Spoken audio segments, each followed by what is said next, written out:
Alexander Sterling stood at the floor-to-ceiling windows of his penthouse office, watching the city sprawl beneath him like a kingdom he'd conquered through sheer determination and ruthless business acumen. At 32, he commanded a business empire worth billions, yet his personal life remained as barren as a desert. The intercom buzzed incessantly with calls from his assistant about yet another woman seeking his attention, another social invitation, another attempt to breach the walls he'd built around his heart. He'd learned long ago that every smile came with a price tag, every compliment with hidden motives, and every declaration of love with a prenuptial agreement lurking in the shadows. The mahogany desk behind him was littered with unopened invitations to galas, charity events, and private dinners, all featuring eligible women from the city's elite circles. His mother had arranged most of them, back when she still had the energy to play matchmaker. Now, as her health declined, those invitations felt more like mockeries of a life he'd never wanted. Alexander had built his reputation on being untouchable, unreachable, and utterly uninterested in romantic entanglements.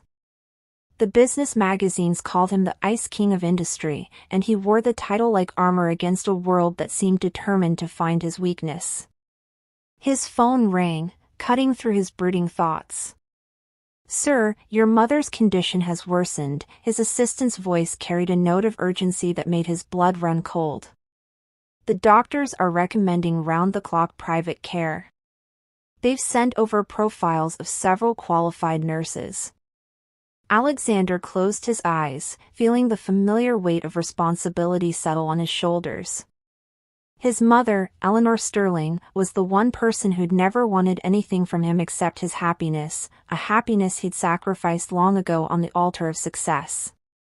If she needed care, she would have the best, regardless of cost. What he didn't expect was that this decision would shatter every wall he'd built around his heart. The elevator doors opened with a soft chime, and Alexander looked up from his mother's medical reports to see a woman step into the penthouse foyer. She wasn't what he'd expected from the nursing agency, no pristine white uniform or stern, clinical demeanor. Instead, she wore simple scrubs in a soft lavender color, and her dark hair was pulled back in a practical ponytail that somehow managed to look effortlessly elegant. Her eyes, a warm brown that reminded him of autumn leaves, swept the opulent surroundings with professional assessment rather than the wide-eyed greed he'd grown accustomed to seeing in visitors to his home. "Mr. Sterling? I'm Isabella Martinez, your mother's new private nurse," she said, extending her hand with a confidence that surprised him. Her grip was firm, her skin warm, and for a moment, Alexander found himself studying her face instead of immediately launching into his usual list of rules and expectations. There was something genuine in her expression, a sincerity that seemed completely at odds with the calculating women who usually populated his world. She didn't flutter her eyelashes or adjust her posture to show off her figure, she simply stood there, professional and poised, waiting for him to lead her to his mother. "Mrs. Sterling is in the master bedroom," he said, his voice more formal than necessary as he tried to regain his composure. "I should warn you, she's been difficult with the previous nurses. She's particular about her care and doesn't warm up to strangers easily." Isabella nodded, her expression understanding rather than intimidated. "That's perfectly normal for someone in her situation," she replied gently. "Being ill and dependent on others can be frightening. I'll do my best to make her comfortable." As they walked down the marble-floored hallway, Alexander found himself stealing glances at this woman who seemed completely unimpressed by his wealth and status. It was a refreshing change, though he couldn't shake the feeling that Isabella Martinez was about to turn his carefully ordered world upside down. Eleanor Sterling had been lying in her ornate four-poster bed for weeks, her once vibrant spirit dimmed by illness and the parade of nurses who treated her like a medical case rather than a person. When Alexander opened the door to introduce Isabella, Eleanor barely lifted her head from the pillows, her gray eyes dull with resignation. "Another one?" she whispered, her voice barely audible. "I suppose this one will also spend more time looking at my son than caring for me." Alexander felt his jaw tighten at his mother's words, but Isabella simply walked to the bedside with a gentle smile that seemed to light up the room. "Mrs. Sterling, I'm Isabella," she said, pulling up a chair beside the bed rather than standing at a clinical distance. "I'm here to take care of you, not to impress anyone else. Would you like to tell me how you're feeling today?" Eleanor's eyes flickered with surprise at the genuine warmth in Isabella's voice. "You're not going to check my vitals first? Take my temperature? Write notes on that little chart?" she asked suspiciously. Isabella laughed softly, a sound that seemed to ease the tension in the room. "We'll get to all that medical stuff, but first, I'd like to know about you. What did you do before you got sick? What makes you happy?" The question caught Eleanor off guard, and for the first time in weeks, she struggled to sit up straighter, a spark of interest flickering in her tired eyes. As Isabella helped Eleanor adjust her pillows, Alexander watched from the doorway, transfixed by the transformation taking place before his eyes. His mother was actually smiling, not the polite, weak smile she'd been giving him and the doctors, but a real, genuine smile that reached her eyes. "I used to garden," Eleanor said, her voice growing stronger. "I had the most beautiful rose garden. Alexander, do you remember how you used to help me plant the new varieties every spring?" Alexander nodded, remembering those long-ago days when his mother's hands were always dirt-stained and her face glowing with satisfaction. "I'd love to hear about your roses," Isabella said, settling back in her chair as if she had all the time in the world. "Tell me about your favorites." And just like that, Eleanor Sterling began to talk, her voice animated for the first time in months, while Alexander stood frozen in the doorway, watching the stranger work magic with nothing more than genuine interest and kindness. That evening, Alexander found himself pacing his study, unable to concentrate on the stack of contracts waiting for his signature. Through the baby monitor he'd installed in his mother's room, he could hear the soft murmur of voices, Isabella reading aloud from one of his mother's favorite novels. The sound was soothing, almost hypnotic, and he realized he'd been listening for nearly an hour without getting any work done. What disturbed him most wasn't the loss of productivity, but the way his chest tightened every time he heard Isabella's gentle laughter in response to something his mother said. He'd built his entire adult life around the principle that women were distractions at best, manipulative gold diggers at worst. Yet here was Isabella, who hadn't even glanced at the priceless artwork on his walls, who turned down his offer to have the chef prepare her meals, insisting she'd rather eat simple sandwiches with his mother than dine alone in the formal dining room. When he'd mentioned her salary, a figure that usually made people's eyes widen with greed, she'd simply nodded and asked about his mother's medication schedule. It was as if she existed in a world where his wealth meant nothing, where his power and influence were irrelevant. The next morning, Alexander found himself making excuses to walk past his mother's room, each time catching glimpses of Isabella helping Eleanor with gentle exercises, brushing her hair, or simply sitting and talking as if they were old friends. His mother was eating better, sleeping more peacefully, and for the first time since her diagnosis, she seemed genuinely happy. But what unsettled Alexander most was his own reaction to Isabella's presence. He found himself looking forward to the brief moments when she would update him on his mother's condition, memorizing the way her eyes lit up when she spoke about small improvements in Eleanor's health.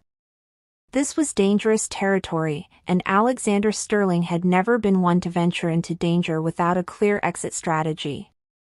Isabella had been working for 2 weeks when Alexander made his first major mistake.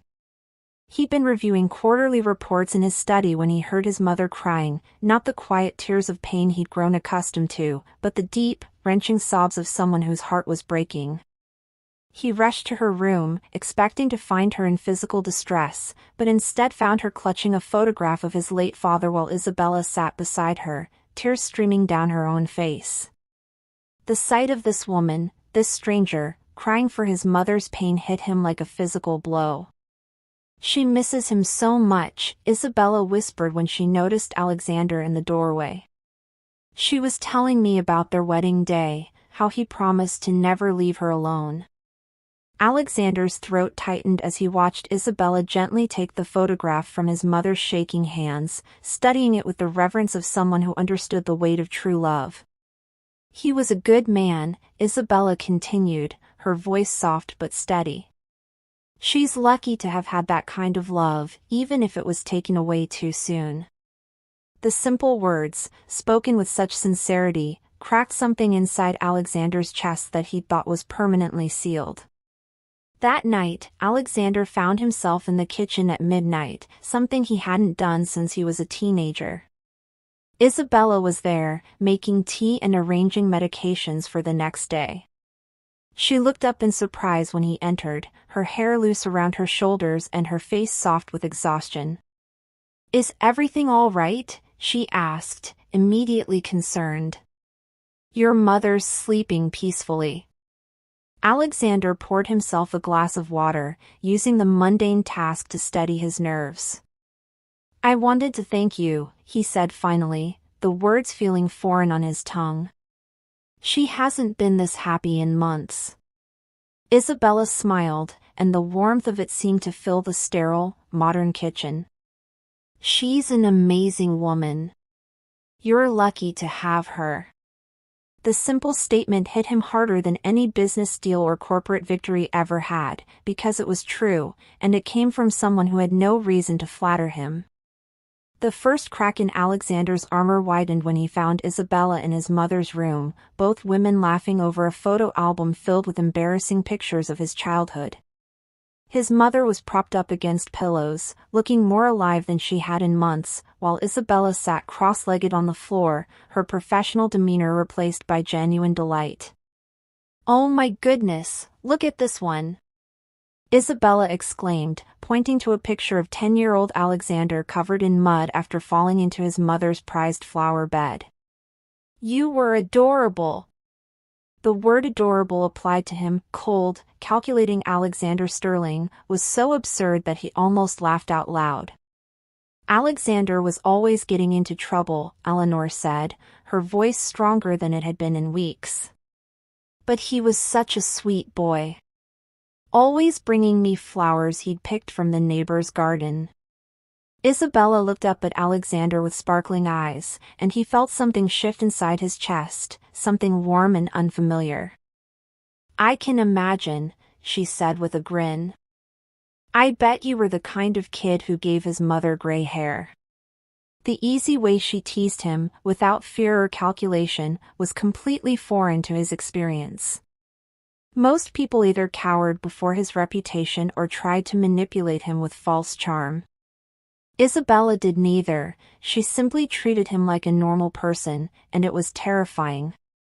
Later that evening, Alexander found himself lingering in his mother's room longer than necessary, drawn by the sound of Isabella's voice as she described her own childhood to Eleanor.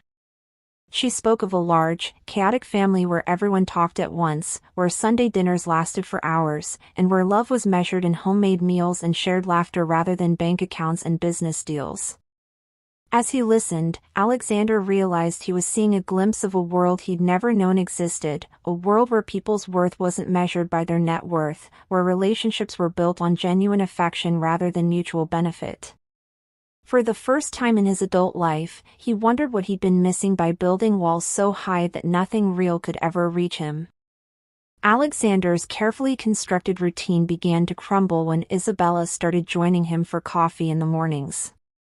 It began innocently enough. She needed to discuss his mother's medication schedule, and he happened to be in the kitchen when she came down early one morning. But somehow, those 5-minute conversations stretched into 20, then 30, then an hour of talking about everything except his mother's care. Isabella had opinions about books, strong feelings about music, and a way of asking questions that made him examine his own life from angles he'd never considered. "Don't you ever get lonely?" she asked one morning, her question so direct and unexpected that Alexander nearly choked on his coffee. They were sitting at the breakfast bar, morning sunlight streaming through the windows and highlighting the gold flecks in her brown eyes. "I mean, this penthouse is beautiful, but it's so quiet. Alexander had been asked many personal questions over the years about his business strategies, his investment philosophy, his plans for expansion. But no one had ever asked about his loneliness, and the question hit him like a physical blow. "I'm too busy to be lonely," he answered automatically, the same response he'd given himself for years. Isabella studied his face with an intensity that made him uncomfortable. "That's not the same thing, is it?" she said gently.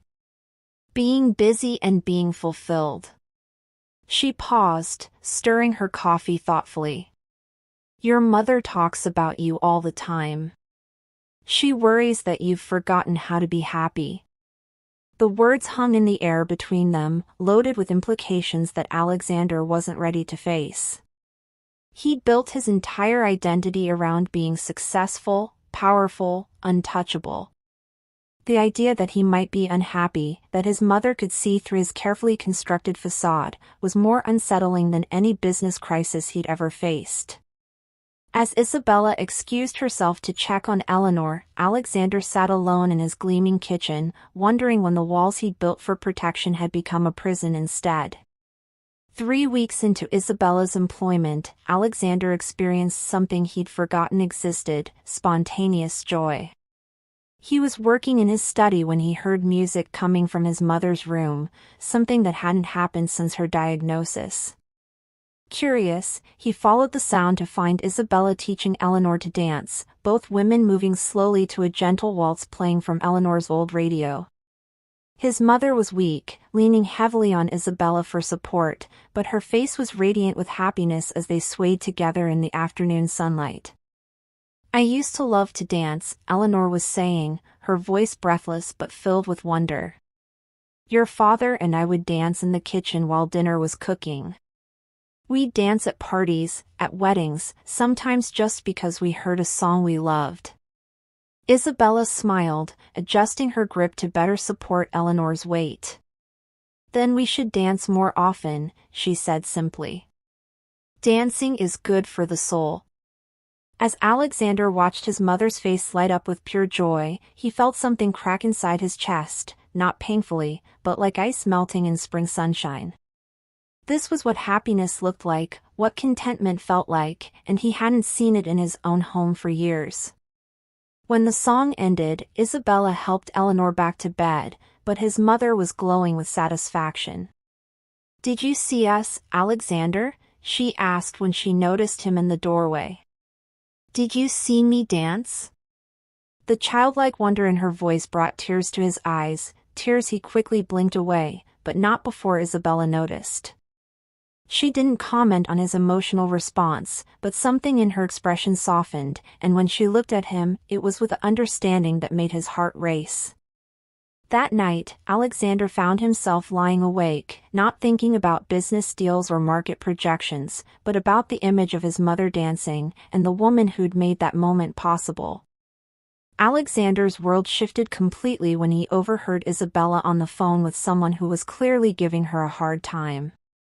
She was in the kitchen, thinking she was alone, her voice strained with exhaustion and frustration.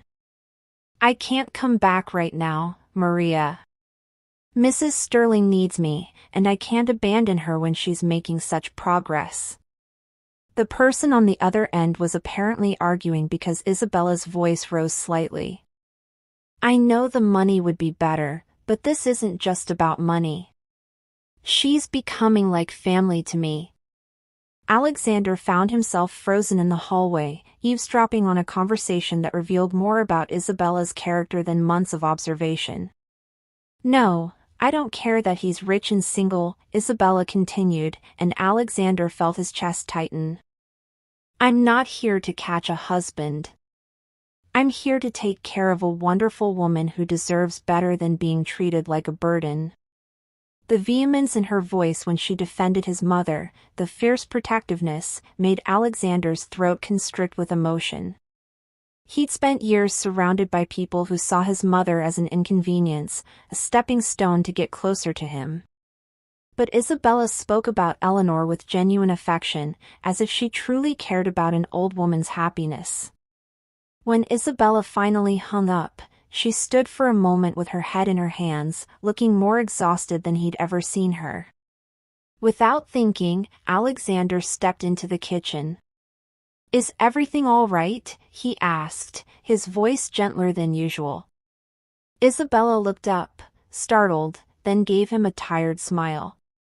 "Just family drama," she said, waving off his concern. "Nothing I can't handle." But Alexander had heard enough to know that Isabella was sacrificing opportunities, probably financial ones, to stay and care for his mother.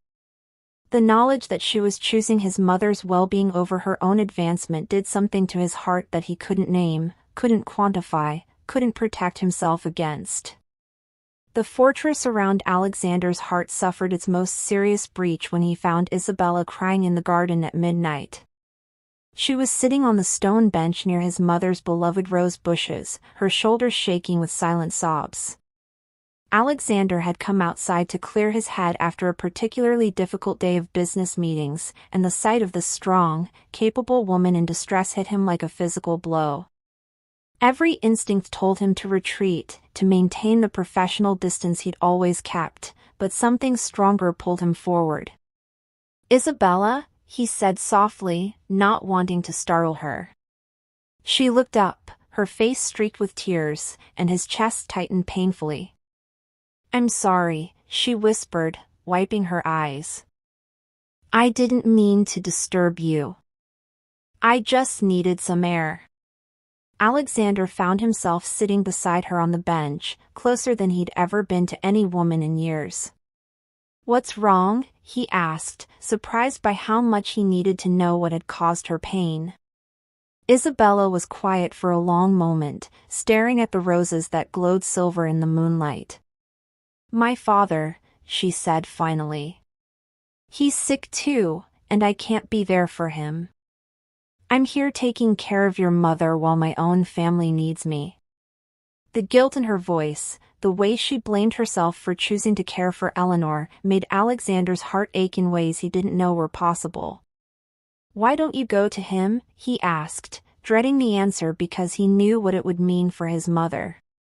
Isabella shook her head, fresh tears spilling down her cheeks. "Because your mother needs me too, and I can't abandon her. She's been abandoned enough." The selfless answer, the way she put Eleanor's needs before her own family's, revealed a depth of character that Alexander had never encountered before. Without thinking, he reached out and took her hand, her fingers small and warm in his palm. "We'll figure something out," he heard himself say, though he had no idea how. Something fundamental changed between Alexander and Isabella the night he found her crying in the garden. The next morning, she seemed almost shy around him, as if their moment of shared vulnerability had shifted the ground beneath their feet. Alexander found himself watching her more carefully, noticing the way she absently tucked a strand of hair behind her ear when she was concentrating, the way her face lit up when his mother smiled, the graceful way she moved through his sterile, modern home like a warm breeze through a cold room. "I've arranged for a nurse to cover for you," Alexander announced during their morning coffee, his decision made after a sleepless night of thinking about Isabella's tears. "You can go see your father. My mother will be fine for a few days." Isabella looked up from her cup, surprise written across her face. "But I can't afford to," she began, then stopped, her cheeks flushing. "You're not paying for it," Alexander said quickly. "It's a work expense. Employee family emergency." The lie came easily, though they both knew it wasn't true. Isabella's eyes filled with tears again, but this time they were tears of gratitude. "I don't know how to thank you," she whispered, and Alexander found himself reaching across the table to cover her hand with his. The contact sent electricity up his arm, and he saw her eyes widen in surprise. "Take care of your family," he said, his voice rough with emotion he couldn't name. "That's thanks enough." As Isabella smiled through her tears, Alexander realized he was in serious trouble. This woman, with her genuine heart and selfless nature, was dismantling every defense he'd built, and he was powerless to stop it. Worse, he was beginning to think he didn't want to stop it. While Isabella was away visiting her father, Alexander discovered just how much her presence had meant to him. His mother's temporary nurse was perfectly competent, but Eleanor seemed to droop without Isabella's warm attention. "She's not the same," Eleanor said sadly on the second day. "She does everything right, but she doesn't see me. Isabella sees me." Alexander knew exactly what his mother meant because he'd been seeing Isabella too, really seeing her, not just as his mother's caregiver but as a woman who'd somehow become essential to his daily happiness. The penthouse felt different without Isabella's laughter echoing through the halls, without her humming while she worked, without her gentle presence making everything feel more alive. Alexander found himself unable to concentrate on work, constantly checking his phone for messages from her.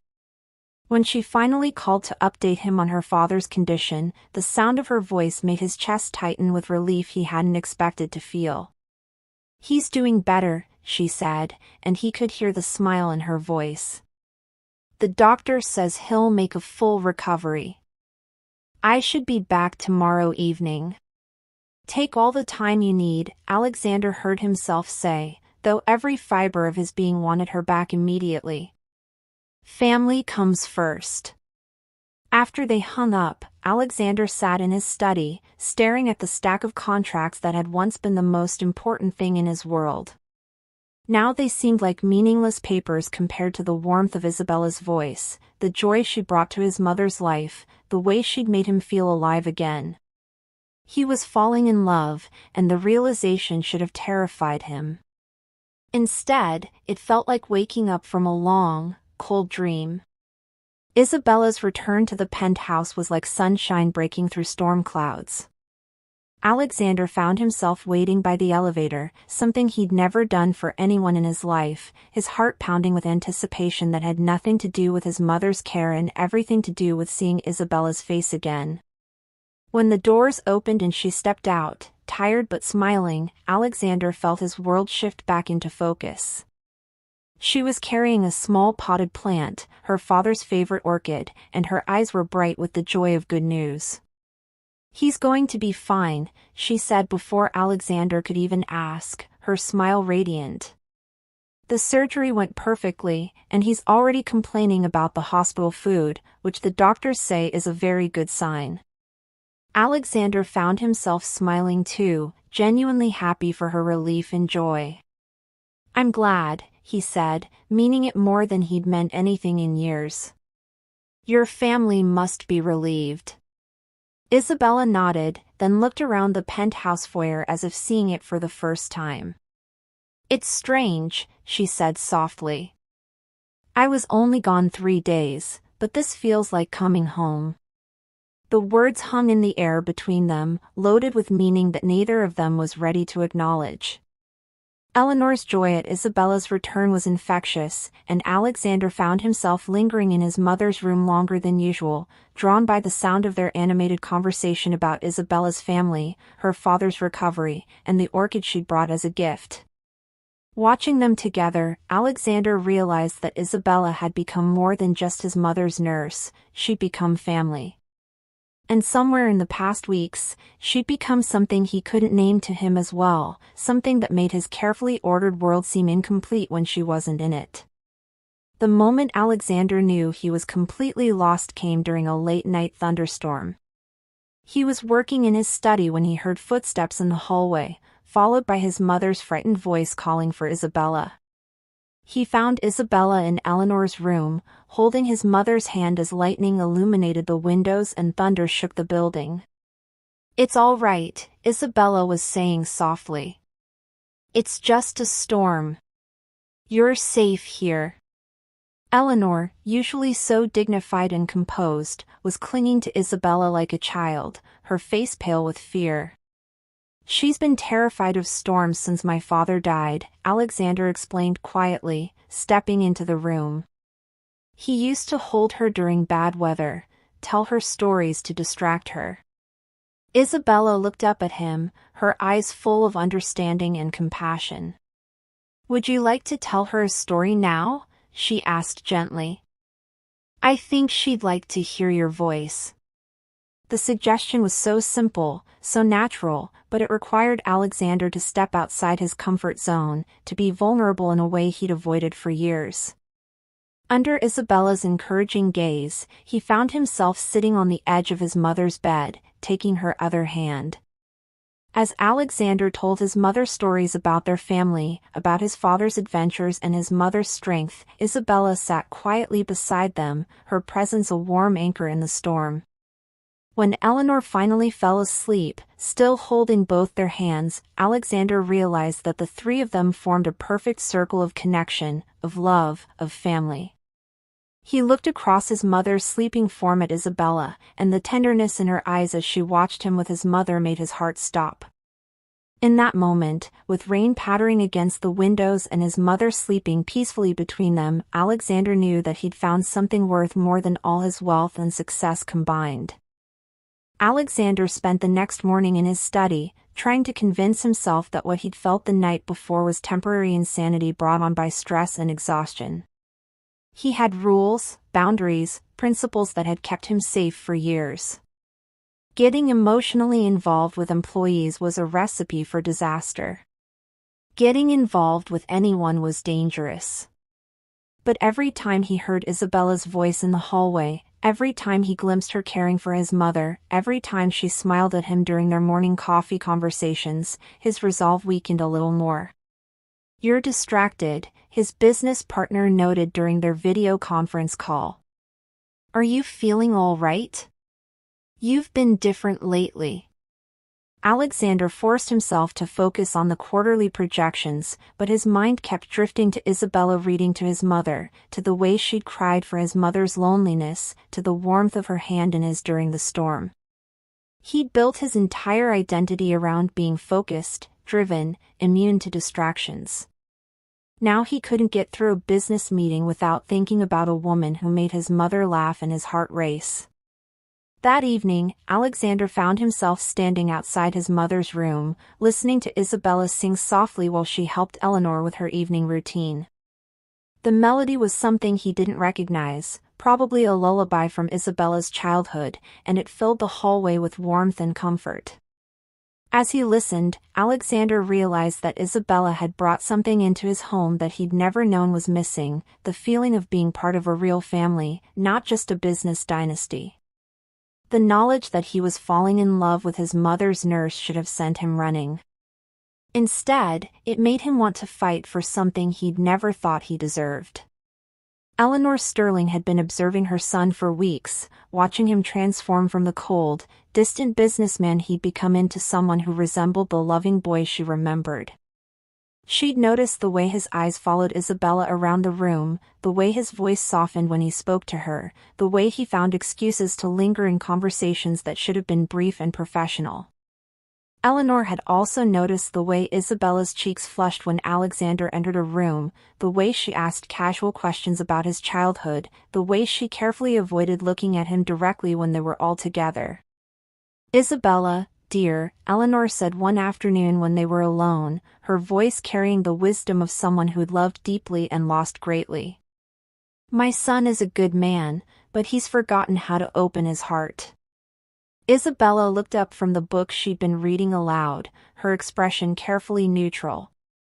"He's very devoted to you," she replied diplomatically. "He loves you very much." Eleanor smiled, the expression both sad and hopeful.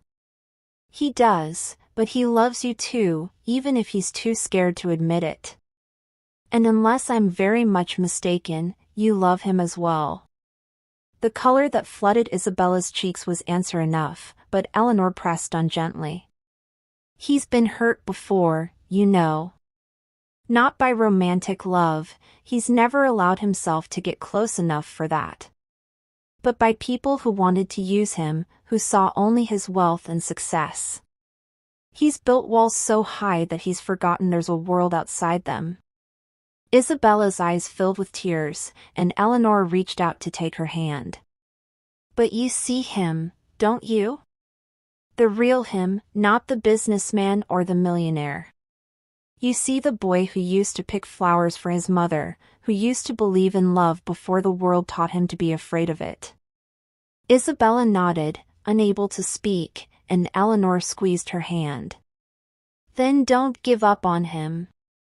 He needs you more than he knows. The conversation with his mother about Isabella came sooner than Alexander had expected. Eleanor was having a particularly good day, sitting up in bed with color in her cheeks and a brightness in her eyes that reminded him of the woman she'd been before illness had dimmed her vitality. "Alexander," she said as he was about to leave after their daily visit, "I need to tell you something important." Her tone was serious enough to make him pause in the doorway, turning back with concern etched on his face.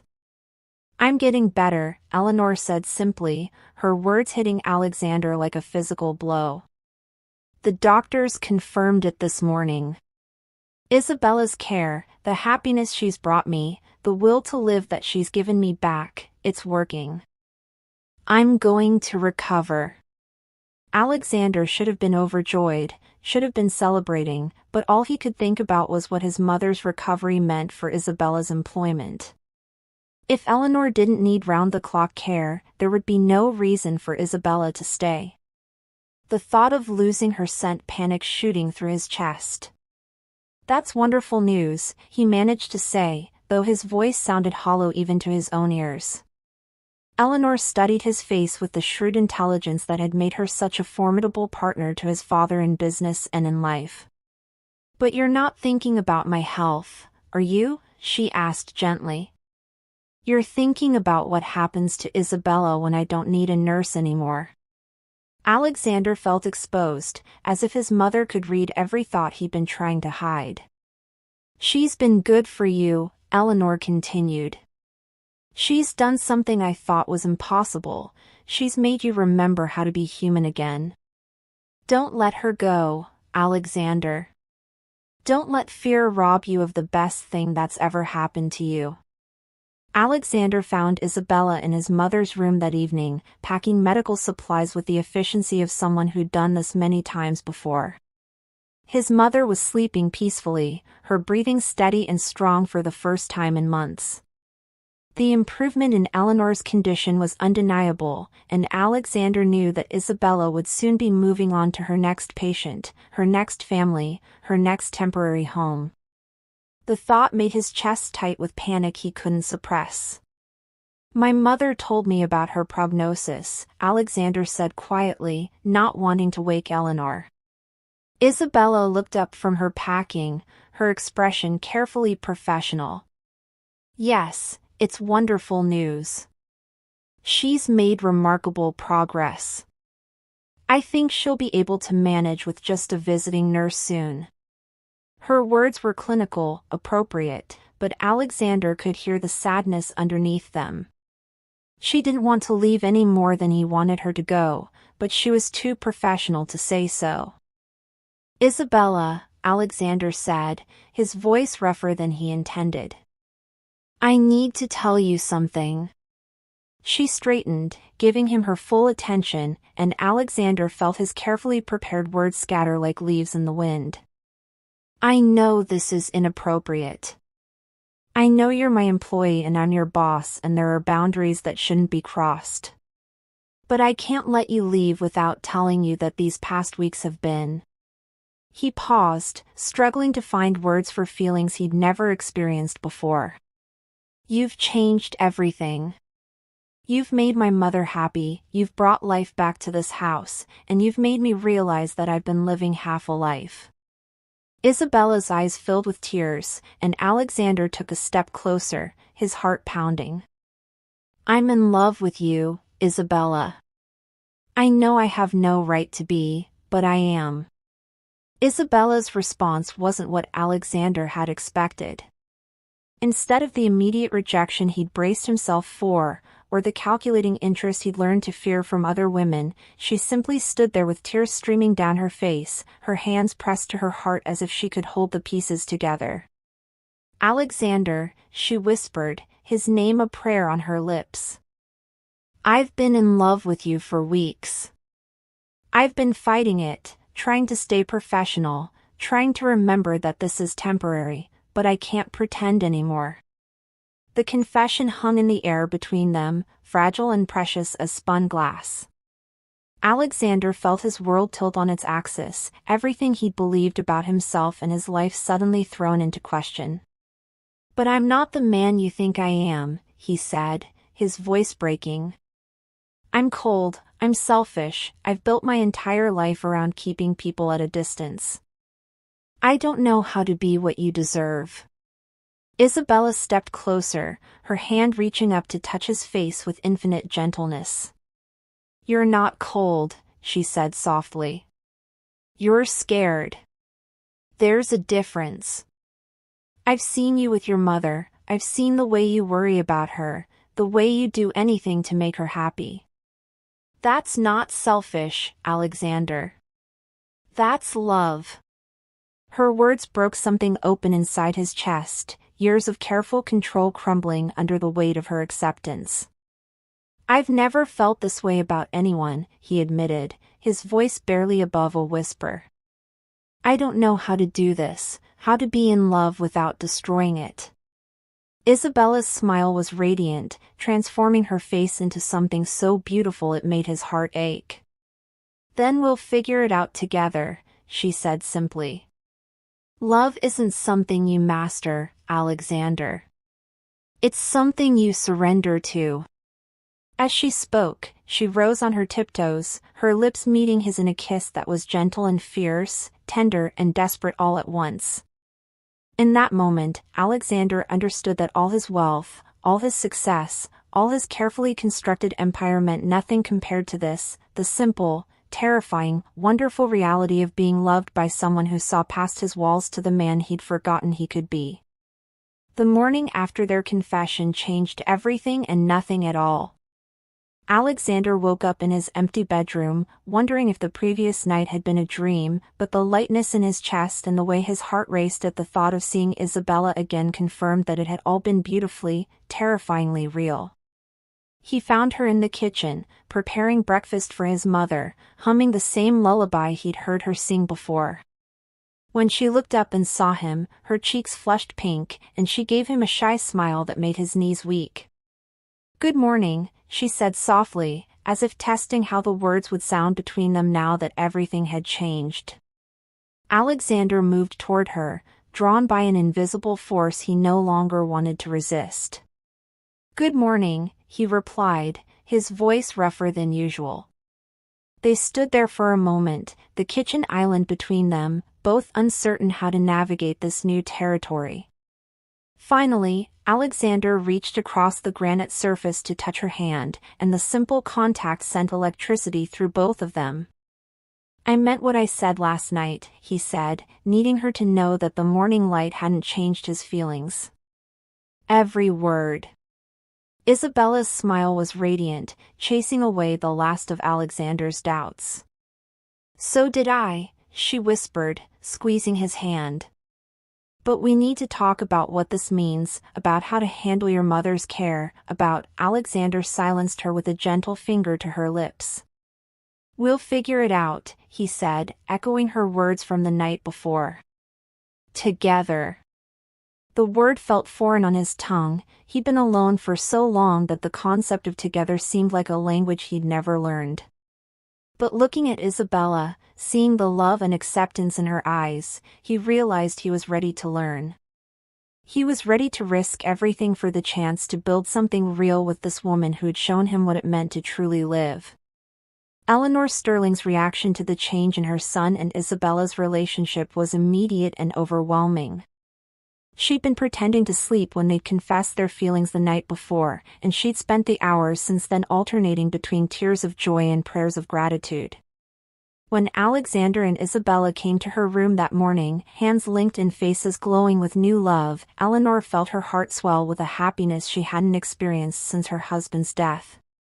"It's about time," she said with mock severity, though her eyes were dancing with delight.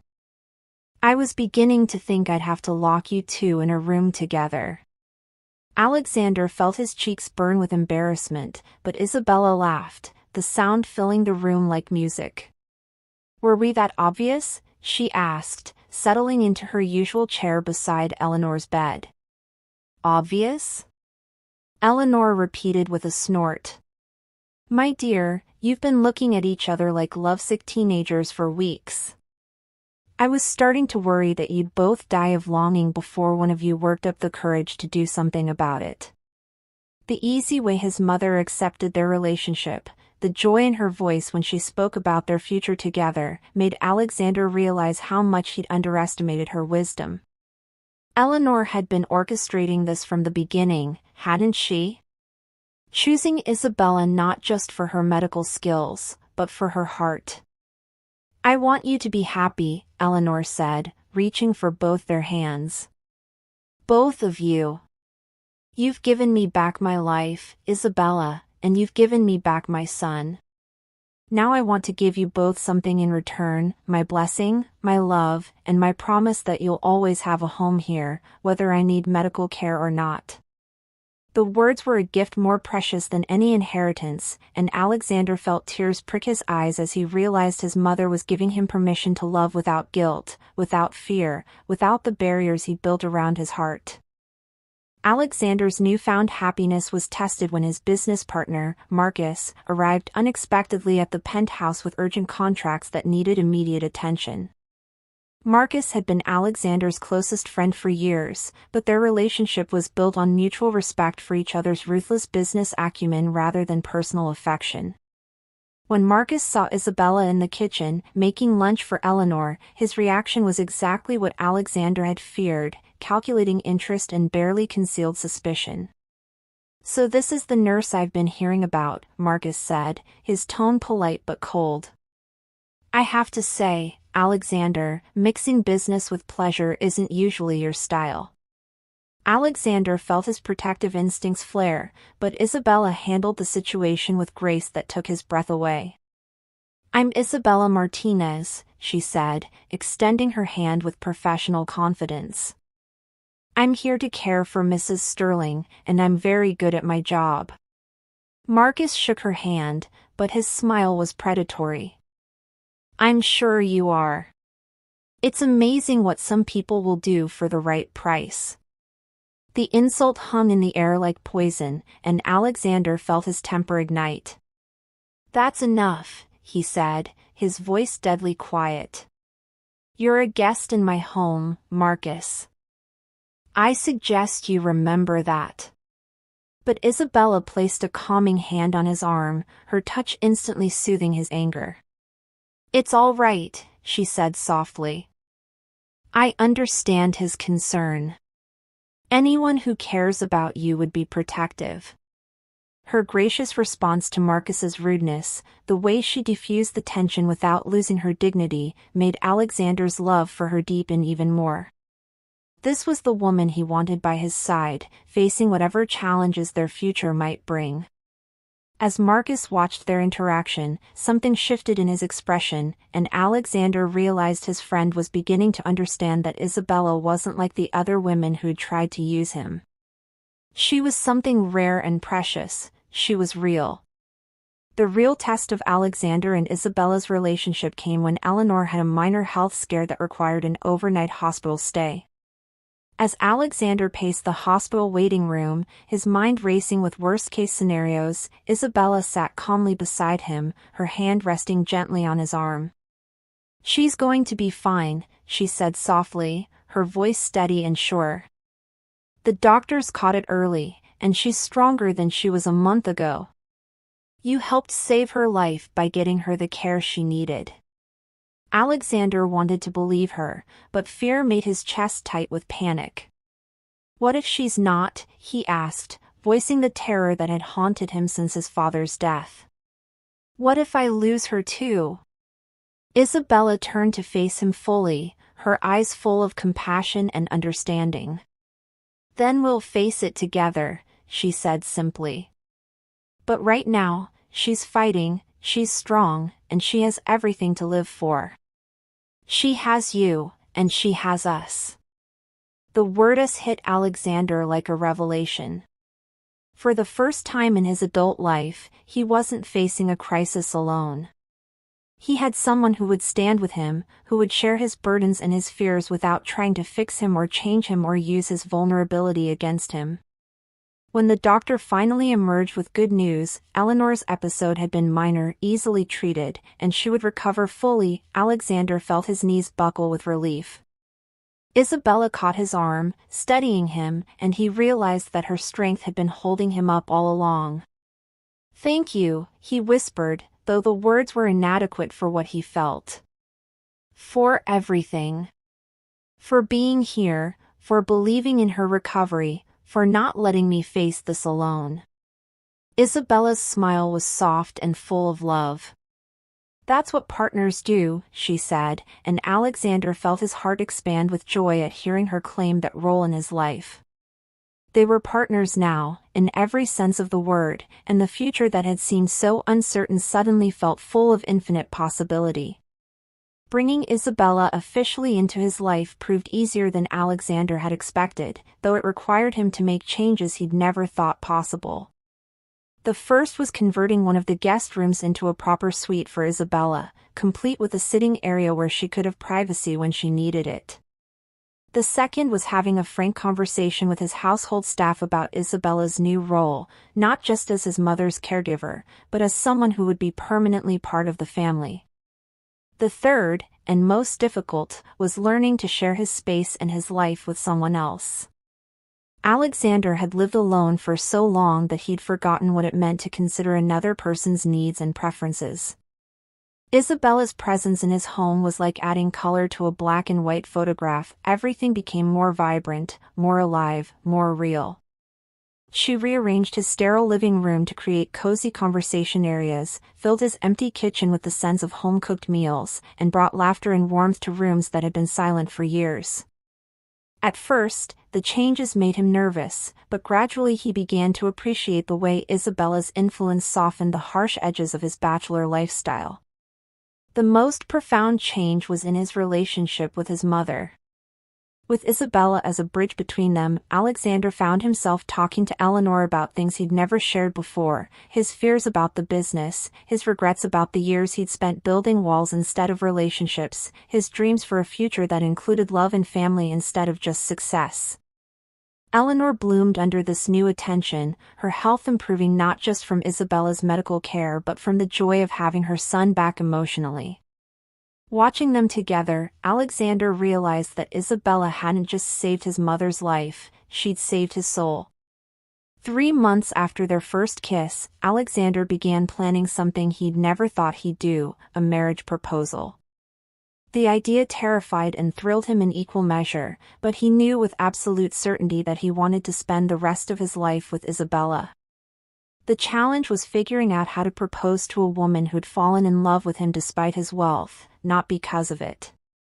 Traditional grand gestures felt wrong, somehow cheap and impersonal compared to the genuine, intimate love they'd built together. Alexander found himself studying Isabella with new intensity, noting the things that made her smile, the moments when she looked most content, the simple pleasures that brought joy to her face. He noticed that she was happiest in the garden, tending to his mother's roses and talking about the flowers her grandmother had grown. He saw how her eyes lit up when she talked about her family, how she treasured the handmade gifts they sent her more than any expensive present. Most importantly, he observed how she looked at him, not with the calculating interest he'd grown accustomed to from other women, but with genuine love and acceptance that made his heart race every time.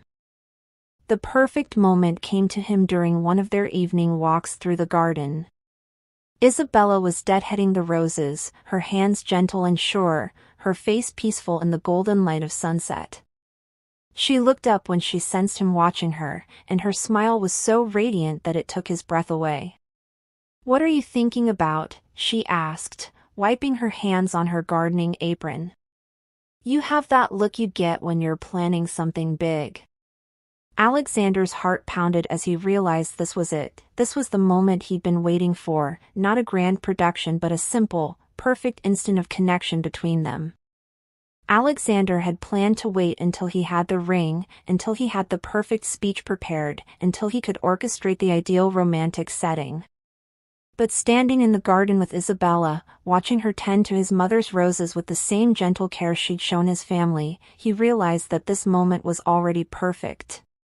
The setting sun painted everything in gold, the roses filled the air with their sweet fragrance, and the woman he loved was looking at him with eyes full of warmth and curiosity. He didn't need anything else.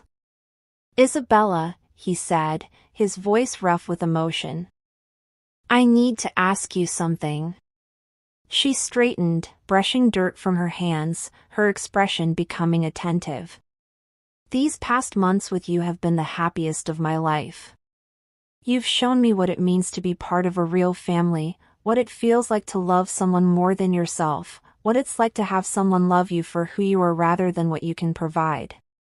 Alexander dropped to one knee right there in the garden, not caring that his expensive suit would be stained with dirt, not caring that this wasn't the polished proposal he'd imagined.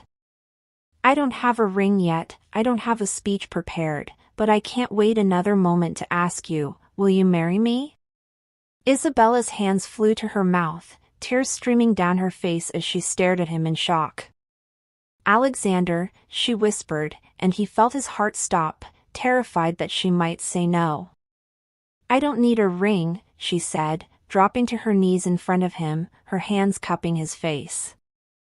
"I don't need grand gestures or expensive gifts.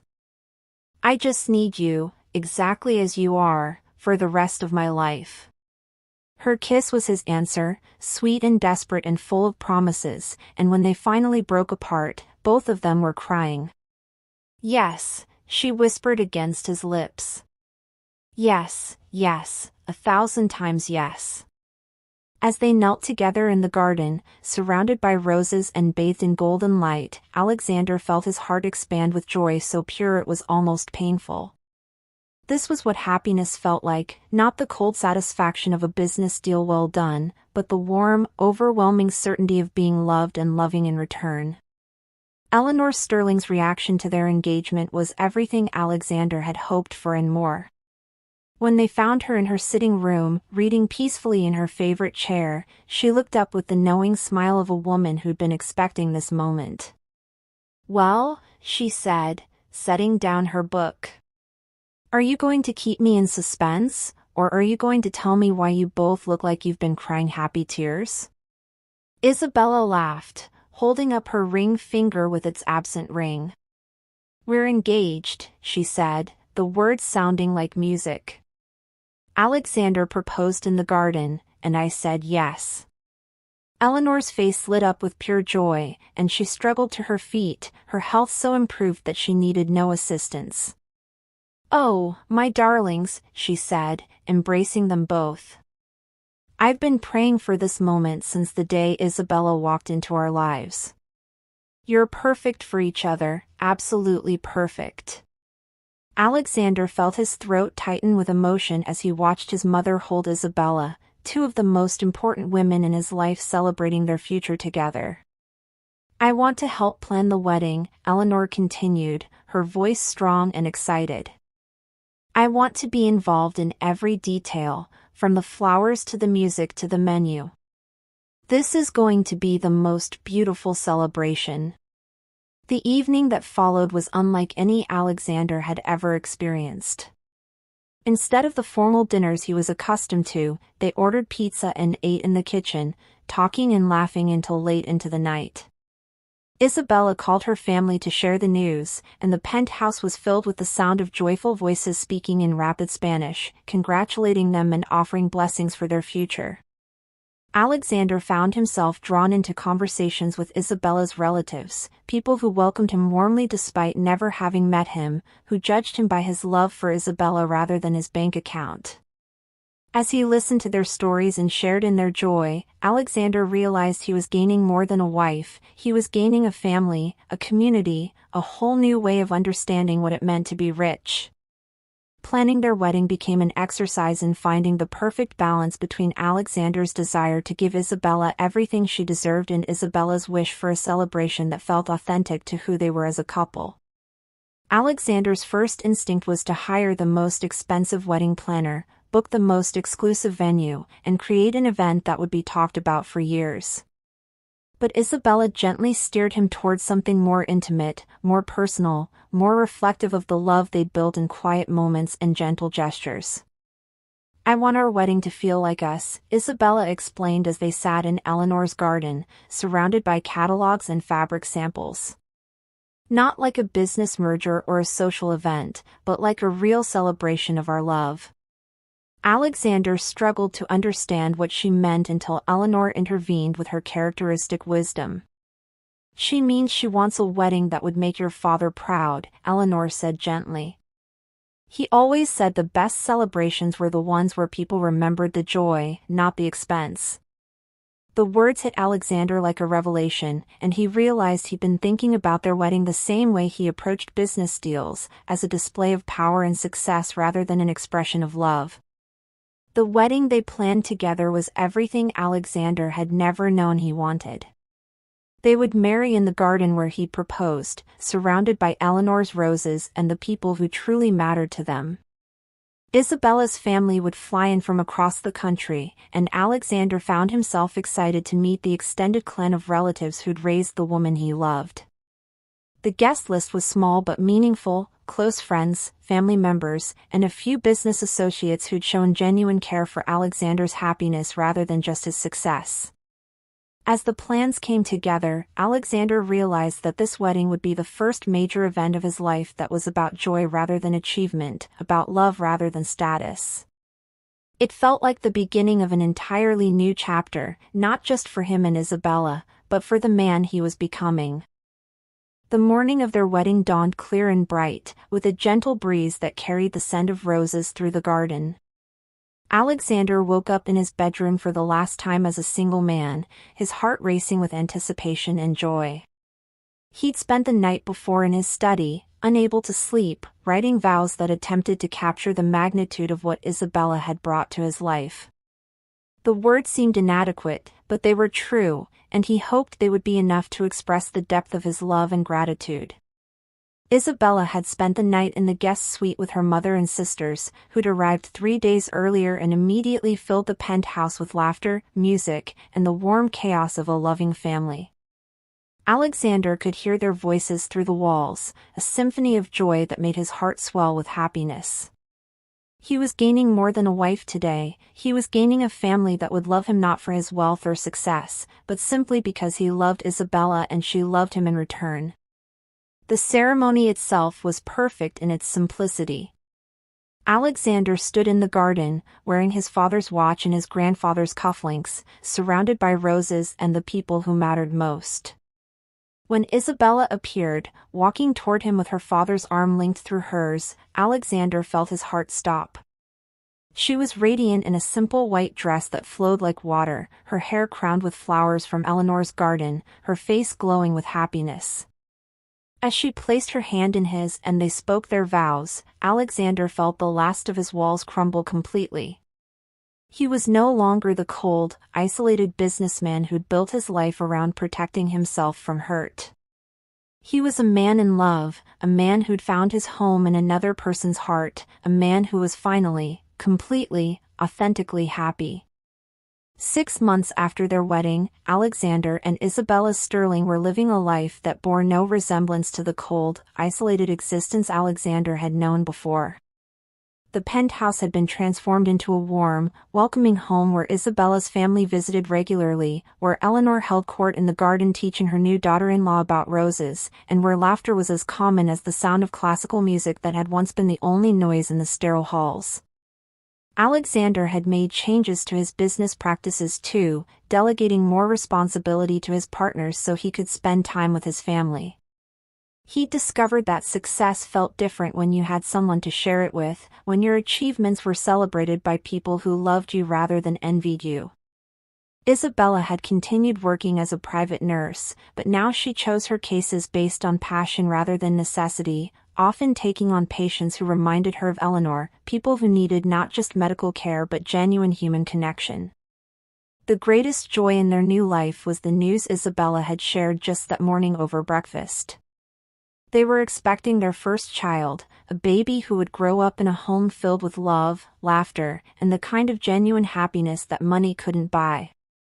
As Alexander held his wife in the garden where they'd first kissed, where he'd proposed, where they'd married, he marveled at how completely his life had changed. He'd spent years building walls to protect himself from the world, only to discover that the greatest protection came from love itself. Isabella had shown him that being vulnerable wasn't weakness, it was the greatest strength of all. Together, they'd built something more valuable than any business empire, a family, a home, a love that would last forever. And as they stood among Eleanor's roses, planning for the future and cherishing the present, Alexander knew that he'd finally found the one thing that had always been missing from his life. He'd found his heart.